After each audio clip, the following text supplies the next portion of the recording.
bisa jelaskan agenda hari ini. Oke, Bang. Oke, selamat siang rekan-rekan media dan teman-teman semuanya. Terima kasih atas kehadirannya pada hari ini.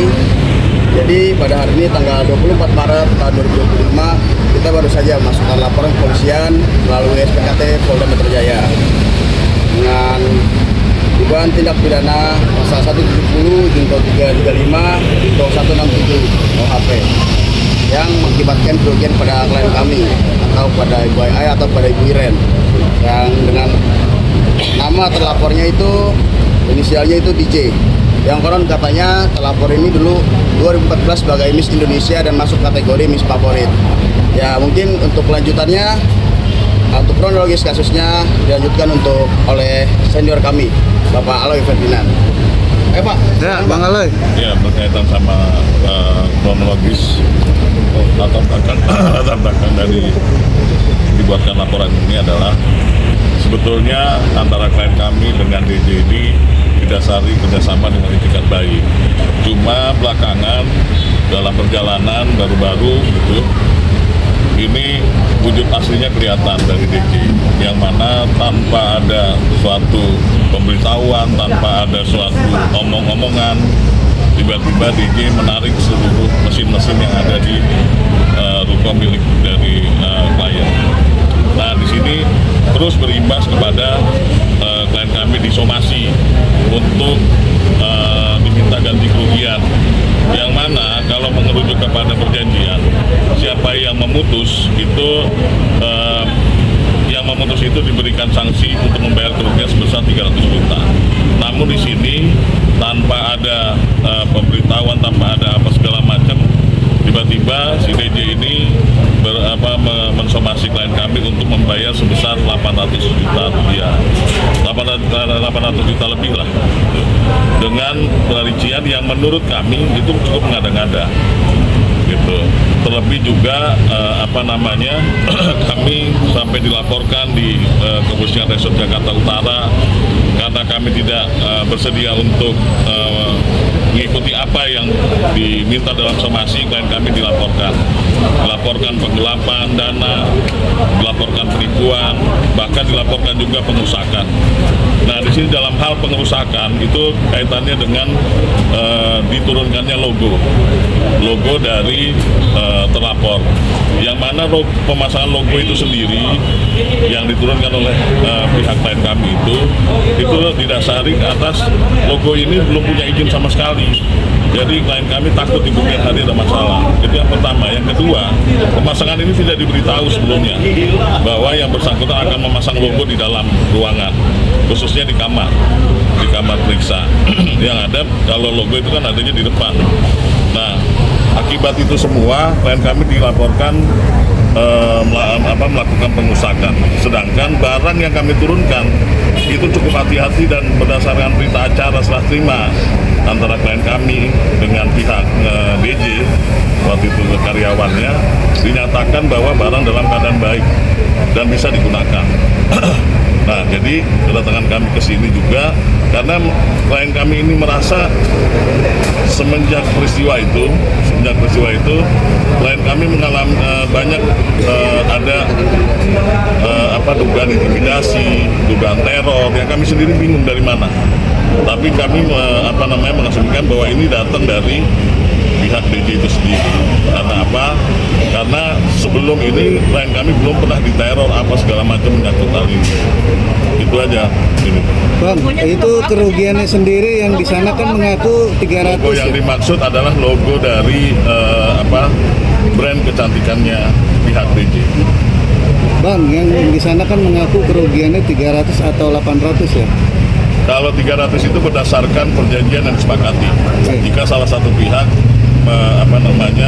meminta untuk mengakhiri perjanjian. 800-nya itu apa, Bang? 800 itu ada namanya disebut di situ juga kehilangan konsumen. Dan notabene kita sendiri nggak tahu konsumen yang mana. Nah, kalau dari klien abang pengakuannya kerugiannya sendiri berapa? Taksiran. Kerugian apanya nih? Dari kejadian kasus ini sendiri. Kalau dari adanya peristiwa ini cukup besar kerugiannya gitu. Pasal apa aja, Bang? Yang masuk ke laporan tuh pasal 170 untuk 335 dan pasal 167 lah. Iya. Ada berapa? Ada 3 pasal yang masuk, yang dimana terkait dengan hasil perkarangan tanpa izin, terus pengancaman serta pengusakan. Panggilan selanjutnya Waluyo Enti Rohayati Herupan Harjana Harta Akreditasi. Secara baik-baik. Jadi dulu itu beliau adalah klien saya, karena saya juga wedding planner. Jadi waktu menikah saya urus semuanya serba baik-baik. Jadi kita mulai dengan baik-baik. Etikatnya juga etikat baik lah. Itu sampai ada perseteruan diawali dengan izin klinik itu kan harus sebuah klinik itu kan harus ada izinnya. Nah jadi karena kebutuhan izin ini saya minta secara baik-baik tentang izin ini, tetapi belum ada kabar. Jadi ya dengan itikat baik saya bantu turunkan dulu. Iya, karena kalau tidak kita tidak bisa beroperasi. Tapi sudah ada kesepakatan dari awal.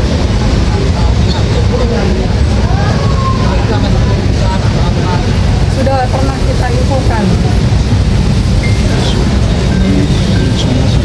Jadi kunci masalah yang sesungguhnya yaitu ini karena kan DJ ini waktu itu minta ruangan di lantai 1 untuk menempatkan satu mesin lah yang nggak mungkin dibawa untuk ke lantai 2 dan lantai 3, makanya dia minta ruangan khusus di lantai 1 dengan pertimbangan mesin itu besar.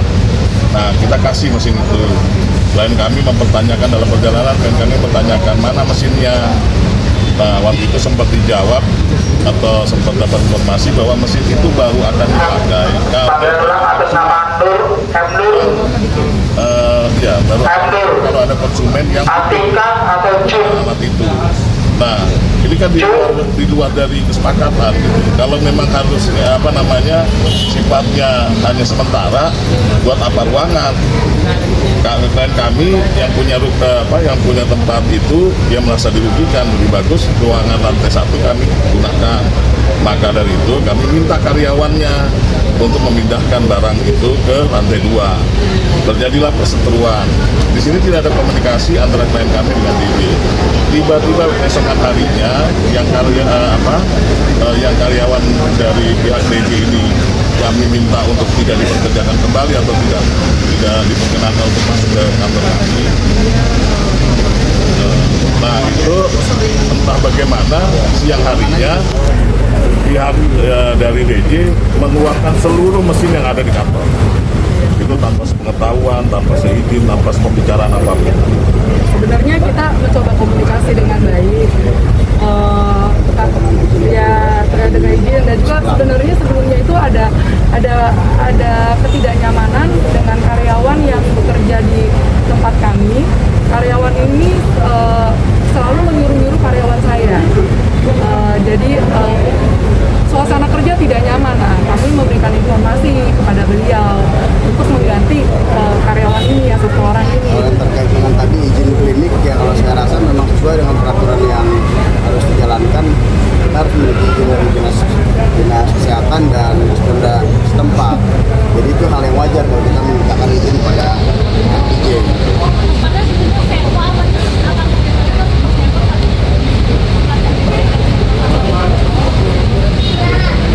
Jadi dia tidak, jadi sistemnya saya yang menyiapkan tempat, ibaratnya itu rumah saya lah, tempat renovasi semua saya. Beliau cuman support mesin, ya, dan karyawan dia yang bisa menjalankan mesin itu. Nah, jadi itu perseteruan terjadi tidak cuma izin, tapi karyawannya yang tidak bisa bekerja sama dengan baik. Gitu. Jadi ya kita minta tuker di sana juga sudah tidak ada komunikasi yang baik gitu untuk dia juga meninjau kembali kelakuan karyawannya, tetapi dia percaya banget sama apa yang dilaporkan si karyawannya ini. Bahkan karyawannya ini berani menuding karyawan saya.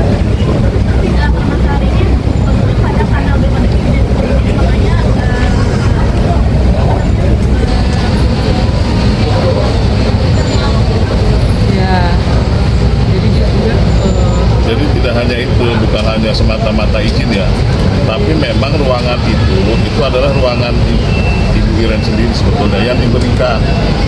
Karenanya mau menggunakan itu dengan mesin besar, cuma kan nggak dipakai. Nah, masa Ibu Iren tinggal menempati ruangan itu masih ada logonya mereka kan enggak. Lagi juga pemasangan logo itu juga nggak dikasih tahu ke Ibu Iren sebelumnya bahwa dia mau pasang logo di ruangan itu. Nah, ruangan itulah yang kalau yang lain dituruninnya berbarengan. Mesinnya banyak. Mesinnya ada berapa? Mesin yang dijanjikan atau yang ditaruh? Yang ditaruh enggak, cuma 2. Dijanjikan berapa? Yang dijanjikan yang paling besar ada Pink Ocean, tapi nggak pernah ada.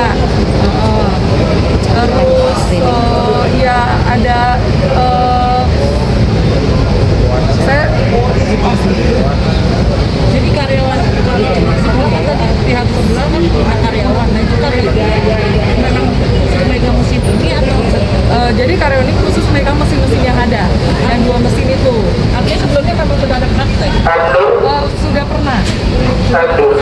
tetapi masih belum Ada izin. belum boleh terima uang dulu. Masih kayak kalau Trial, ini kan trial. ada model probandus gitu ya. Kayak ada kegiatan lah karena kan saya Belum beroperasi. Iya.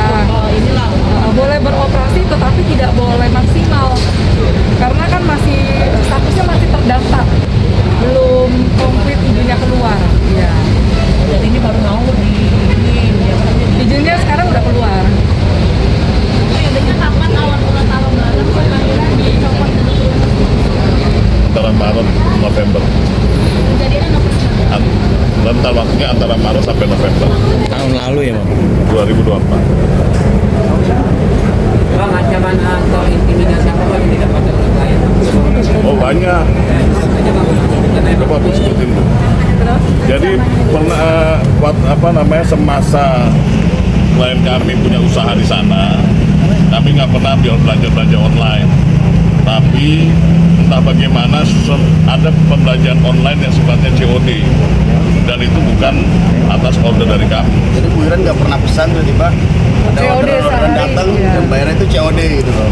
Nah setelah kita viralin berhenti. Terlalu berhenti. Ini kami digerebek. Dia Depom apa semua segala macam. Ya.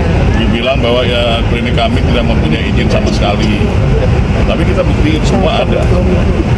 Justru yang waktu itu kita khawatir pemasangan logo itulah tadi yang membuat kami jadi salah. Artinya laporan ini ada laporan ancaman juga nggak sih? Ada. Di IRP masuk juga pengancamannya. Dan katanya saudara terlapor itu katanya saudara terlapor inisial DJ itu suaminya itu katanya konglomerat. Konglomerat yang harta kalau bisa kita lihat informasinya itu apa sampai triliunan. Kami kan ini masalah seperti ini, kenapa harus sampai klien kami dirugikan, intimidasi. Itulah teman-teman semuanya. Seberapa besar sih kerugiannya? Seberapa besar kerugiannya? Kalau kerugian masih kita taksir ya, karena kan itu imbas dari kejadian-kejadian itu banyak sekali berkaitan dengan materi, terus juga Iya, nominalnya berapa Bang? Kira-kira nominalnya berapa? Mencapai belum bisa kita sebut. 1M ada? Ya, 1M? mungkin bisa lebih. Makasih ya Bang. Oke.